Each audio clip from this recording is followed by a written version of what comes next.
નમસ્કાર વિદ્યાર્થી મિત્રો, આપ સૌનું આપણી યુટ્યુબ ચેનલ ગુજરાતી પાઠશાળામાં હાર્દિક સ્વાગત છે. વિદ્યાર્થી મિત્રો, આજે આપણે ધોરણ 10 2026ની બોર્ડની પરીક્ષા માટે ઉપયોગી એવા લિબર્ટી પેપર સેટ જે છે એના આજે આપણે બેઝિક ગણિતના પેપર નંબર 2ના વિભાગ એનું સંપૂર્ણ સોલ્યુશન જે છે એ આપણે જોવાના છીએ. આ ઉપરાંત આ પેપર સેટના બેઝિક ગણિતના ક્વેશ્ચન પેપર નંબર 1ના ગણિતના વિભાગ એનું સોલ્યુશન આપણે આપણી યુટ્યુબ ચેનલ ઉપર મૂકેલું છે, તો તમે એ પણ જોઈ શકો છો. અને આવનારા દિવસોમાં ક્રમશઃ પેપર સેટના બધા જ વિષયના દરેક પેપરના દરેક વિભાગવાર સોલ્યુશન જે છે એ આપણી ચેનલ ઉપર ક્રમશઃ મૂકવામાં આવશે. તો આજે જ અમારી ચેનલને સબસ્ક્રાઈબ કરો, બાજુમાં રહેલ બેલ આઇકોન જરૂરથી દબાવી દો, જેથી કરીને અમારા વિડીયોની નોટિફિકેશન આપ સુધી સૌથી પહેલાં મળી રહે. શરૂ કરીએ વિભાગ એ. તો સૂચના મુજબ આપણે જવાબ આપવાના હોય છે. 1 થી 24 પ્રશ્નો હોય છે, બરાબર. અને એમાં સૌપ્રથમ બહુવિકલ્પી જવાબવાળા પ્રશ્નો માટે સાચા વિકલ્પનો ક્રમ અને જવાબ આપણે લખવાનો છે. તો અહીંયા પહેલું આપેલું છે, દ્વિચલ સુરેખ સમીકરણ યુગ્મ 2x + 3y - 4 = 0 અને 6x + 9y - 12 = 0 ને ખાલી જગ્યા એક ઉકેલ, બે ઉકેલ, અનંત ઉકેલ કે એક પણ ઉકેલ નથી. તો વિદ્યાર્થી મિત્રો, અહીંયા આપણે આ સમીકરણને અહીંયા આપણે a1 એટલે 2, b1 એટલે 3 અને c1 એટલે -4, a2 એટલે 6, b2 એટલે 9, c2 એટલે -12. હવે ગુણોત્તર લઈએ કે a1/a2 2/6 એટલે કે 1/3. ત્યારબાદ b1/b2 3/9, 3 તેરી 9 એટલે 1/3. ત્યારબાદ c1/c2 -4/12, માઇનસ માઇનસ કેન્સલ, 4 તેરી 12 એટલે 1/3. તો અહીંયા a1/a2 = b1/b2 = c1/c2. ત્રણે ત્રણ ગુણોત્તર સમાન છે. તો જ્યારે ત્રણે ત્રણ ગુણોત્તર સમાન હોય તો અનંત ઉકેલ મળે. અહીંયા યાદ રાખવાનું કે જો a1/a2 does not equal to b1/b2 હોય તો એક જ ઉકેલ મળે. જો a1/a2 = b1/b2 does not equal to c1/c2 તો અહીંયા ઉકેલ મળે નહીં. શું કામ ઉકેલ ન મળે? તો કે જો આવા ગુણોત્તર હોય તો જે સમીકરણ યુગ્મ છે એનાથી બનતી રેખાઓ સમાંતર હોય. જો આ પ્રકારનો ગુણોત્તર હોય તો એક જ બિંદુમાં છેદતી હોય, અને જો આ પ્રકારનો ગુણોત્તર હોય તો રેખા સંપાતી હોય, બરાબર. તો આ મુજબ આપણે યાદ રાખવાનું થાય. તો અહીંયા આપણને ઓપ્શન સી અનંત ઉકેલ મળે.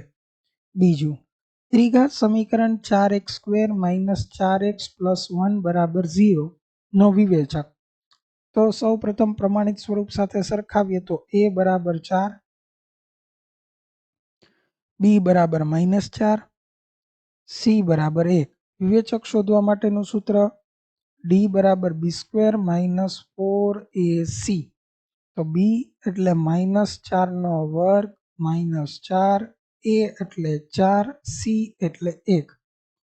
-4² +16, -4 × 4 16 અને 16 × 1 16. તો 16 - 16 એટલે 0. તો વિવેચક શું મળ્યું? 0. તો અહીંયા આપણો ઓપ્શન બી. કોઈ પણ સમાંતર શ્રેણી માટે ak + 1 - ak. તો અહીંયા તમે ધ્યાનથી જુઓ તો આ ક્રમિક પદની બાદબાકી થઈ. કઈ રીતે? તો કે હું k બરાબર 1 લઉં તો 1 વત્તા 1 એટલે 2 અને 1 બીજા પદમાંથી પહેલું પદ બાદ કરવાનું. તો જ્યારે ક્રમિક પદની બાદબાકી હોય તો ત્યારે આપણને સામાન્ય તફાવત d મળે. તો અહીંયા આવશે d. ચોથું, બિંદુ -3 -4 નું ઉગમ બિંદુથી અંતર. તો ઉગમ બિંદુથી જ્યારે અંતર ગોતવાનું હોય ત્યારે તમને જે બિંદુઓ આપેલા હોય એના વર્ગના સરવાળાનું વર્ગમૂળ એટલે કે -3નો વર્ગ વત્તા -4નો વર્ગ અને એનું આપણે વર્ગમૂળ લઈ લઈએ. તો 3નો વર્ગ કેટલો થાય? 9. 4નો વર્ગ 16. વર્ગમૂળમાં સરવાળો કેટલો થયો? 25. 25નું વર્ગમૂળ 5. તો અહીંયા ઓપ્શન ડી ઉગમ બિંદુથી અંતર 5 એકમ મળે. ત્યારબાદ 1 - sec² 60° બરાબર. તો આપણને યાદ છે એ મુજબ sec 60ની કિંમત કેટલી થાય? 2. તો એનો વર્ગ. તો 1 - 2નો વર્ગ 4. તો અહીંયા આપણને આન્સર મળશે 3. કઈ રીતે? તો કે sec 60ની કિંમત = 2. એના મુજબ આપણે કર્યો તો અહીંયા આવશે ઓપ્શન બી -3. છઠ્ઠું, જો કોઈ માહિતી માટે મધ્યક x² અને બહુલક z અને મધ્યસ્થ m હોય તો z - x² બરાબર m × m - x². તો અહીંયા સૌ પ્રથમ આપણે આ સૂત્ર લેવાનું કે z બરાબર 3m - 2x². હવે આપણે ડાબી બાજુ જોઈએ તો z - x² એટલે બહુલકમાંથી એમને મધ્યક બાદ કરેલો છે. તો આપણે બરાબરની બંને બાજુ જે છે મધ્યક બાદ કરી દઈએ. તો અહીંયા 3m - 2x² - x². તો અહીંયા z - x² બરાબર 3m ના 3m અને આનું સાદુરૂપ શું થશે? તો કે -3x². તો આપણે ડાબી બાજુ z - x², આ બાજુમાંથી આપણે કોમન શું લઈ લઈએ? 3. તો m - x². તો આપણો આન્સર શું આવે? 3, ઓપ્શન એ. ત્યારબાદ હવે ખાલી જગ્યા છે, આપણને કૌંસમાં જવાબ આપેલા છે એમાંથી કોઈ પણ એક જવાબ આપણે પસંદ કરવાનો છે. ગુસ્સા 11 અને 13. તો 11 પણ અવિભાજ્ય સંખ્યા છે અને 13 પણ અવિભાજ્ય સંખ્યા. તો અવિભાજ્ય સંખ્યાનો ગુસ્સા હંમેશા 1 થાય. 8મું, દ્વિઘાત બહુપદી p(x) બરાબર ax² + bx + c જ્યાં a does not equal to 0 ના શૂન્યોનો ગુણાકાર. તો અહીંયા તો આપણને સીધું સૂત્ર જ પૂછી લીધું છે કે શૂન્યોનો ગુણાકાર. તો શૂન્યોનો ગુણાકાર જે છે એ c/a આવે. જો આપણને સરવાળો પૂછેલો હોય તો -b/a ગુણાકાર c/a. 9મું, ગણિતના 50 ગુણના પ્રશ્નપત્રમાં કોઈ વિદ્યાર્થીને 0 ગુણ મળે તેની સંભાવના ખાલી જગ્યા થશે. તો 0 તો એક જ વખત આવે અને કુલ પરિણામ જે છે એ 51 થશે. હંમેશા યાદ રાખવાનું કે તમને ગમે એટલા ગુણનું પ્રશ્નપત્ર કીધું હોય એના કરતાં એક વધુ જે છે એ કુલ પરિણામ થશે. અહીંયા 50 ગુણનો પ્રશ્નપત્ર કીધું તો 1 થી લઈને 50 અને કોઈ એવા વિદ્યાર્થીને 0 આવે તો કુલ પરિણામ 51 થશે. એટલે અહીંયા 1/51. 10મું, tan a + b બરાબર √3 જ્યાં 0 a + b <= 90 હોય તો a + b. તો હવે અહીંયા tan a + b બરાબર √3. હવે √3 tan માટે કોની કિંમત છે? તો કે tan 60ની કિંમત જે છે એ કેટલી છે? √3. તો અહીંયા કેટલા આવશે? 60. તો અહીંયા a + b બરાબર કેટલા આવ્યા? 60. તો અહીંયા આપણો આન્સર આવશે 60. 11મું, એક વર્તુળને ખાલી જગ્યા સ્પર્શક હોય. વર્તુળને સ્પર્શક અસંખ્ય હોય. કેવા હોય? અસંખ્ય. 12મું, અવલોકનો 0, 2, 3, 5, 3, 2, 4, 3, 0 નો બહુલક. તો અહીંયા 3 છે એ 3 વખત આવે છે, આ 2 છે એ 2 વખત છે, 0 છે એ પણ 2 વખત છે, 5 એક જ વખત છે, 4 પણ એક જ વખત છે, તો સૌથી વધુ વખત 3 છે, તો આપણો બહુલક કોણ થાય? 3. ત્યારબાદ ખરા ખોટા છે. 13મો કે સમય સંખ્યા અને અસમય સંખ્યાઓનો સરવાળો અસમય જ હોય, તો આ વિધાન કેવું છે? ખરું. ત્યારબાદ ત્રિઘાત બહુપદી p of x બરાબર x ઘન પ્લસ x ને 3 વાસ્તવિક શૂન્યો છે, તો આ વિધાન છે એ ખોટું છે. શું કામ? તો કે x નો ઘન વત્તા x, અને આપણે શૂન્ય ગોતીએ તો આપણે બરાબર 0 લઈએ તો x કોમન કાઢીએ તો x સ્ક્વેર વત્તા 1 બરાબર 0 આમ થાય. હવે બંનેને 0 સાથે સરખાવીએ તો x બરાબર 0 અને x સ્ક્વેર પ્લસ 1 બરાબર 0, તો પ્લસ 1 સામે જાય તો માઇનસ, તો x સ્ક્વેર બરાબર -1, આવું કોઈ દી શક્ય નથી. તો આ જે બહુપદી છે એને વાસ્તવિક આ 0 એક જ શૂન્ય મળ્યું, બરાબર.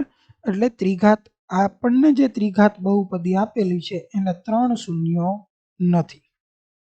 15. જે સમીકરણ યુગ્મના સમીકરણો અવલંબી હોય તો સમીકરણ સુસંગત જ હોય છે, તો આ વિધાન પણ કેવું છે? ખરું. કે અવલંબી હોય એટલે એને અનંત ઉકેલ હોય, અને અનંત ઉકેલ મળે તો સમીકરણ સુસંગત છે. 16મો કોઈ પણ ઘટનાની સંભાવના ફક્ત 0 અને 1 ની વચ્ચે જ હોય, તો આ વિધાન ખોટું છે. 0 અને 1 ની વચ્ચે તો હોય, સાથે સાથે 0 અને 1 પણ હોઈ શકે, એટલે આપણે અહીંયા એવું લખવું પડે 0 કે 1 તથા 0 અને 1 ની વચ્ચેની જ હોવી જોઈએ. ત્યારબાદ એક વાક્ય શબ્દ અંકમાં જવાબ આપવાનો છે. 17મો પ્રશ્ન, સમાંતર શ્રેણીના પ્રથમ n પદોનું સરવાળાનું સૂત્ર એટલે કે Sn n/2 કૌંસમાં 2a plus n-1 into d, આ આપણે યાદ રાખવાનું થાય. ત્યારબાદ 18મો પ્રશ્ન, વર્તુળના સ્પર્શકની વ્યાખ્યા લખો. તો વર્તુળનો સ્પર્શક, તો કે વર્તુળને ફક્ત એક જ બિંદુમાં છેદતી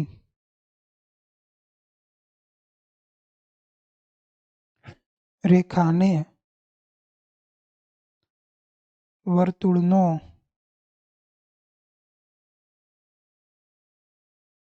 સ્પર્શક કહે છે. 19મું, જો p of a બરાબર 0.37 હોય તો p of a બાર, તો હમણાં આપણે સમજ્યા હતા કે p of a bar 1 minus p of a, તો 1 માઇનસ 0.37 બાદબાકી કરો તો 0.63, p of a નું મૂલ્ય 0.63. ત્યારબાદ 20મો, કોઈ એક માહિતી માટે સિગ્મા fi xi 545 અને સિગ્મા fi 100 હોય તો મધ્યક, તો મધ્યકનું સૂત્ર sigma fi xi sigma fi, અહીંયા 545 છેદમાં 100 તો 5.45, આ મુજબનો આન્સર આવે. ત્યારબાદ જોડકા છે. અર્ધવર્તુળ ચાપની લંબાઈ, અર્ધવર્તુળ ચાપ કીધું છે તો પાઈ r આવશે. વર્તુળના ચતુર્થાંશનું ક્ષેત્રફળ, તો પાઈ r સ્ક્વેરના છેદમાં 4, આ વર્તુળનું ક્ષેત્રફળ એને ભાગ્યા 4. શંકુનું ઘનફળ, તો કે 1/3 પાઈ r સ્ક્વેર h.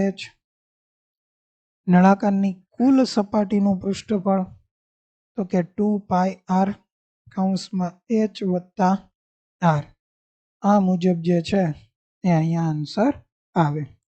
તો અહીંયા આપણું જે પ્રશ્નપત્ર નંબર 2 હતું એના વિભાગ એનું સંપૂર્ણ સોલ્યુશન અહીંયા પૂર્ણ થાય છે. જો તમને અમારો વિડીયો ગમ્યો હોય તો વિડીયોને લાઈક કરો, વિડીયોની લિંક આપના બીજા મિત્રોને શેર કરો, અને અમારી ચેનલને સબસ્ક્રાઇબ કરો તથા બાજુમાં રહેલું બેલ આઇકોન જરૂરથી દબાવો, જેથી કરીને અમારા ક્રમશઃ આવનારા વિડીયોની નોટિફિકેશન આપ સુધી સૌથી પહેલા મળી રહે. Thank you for watching.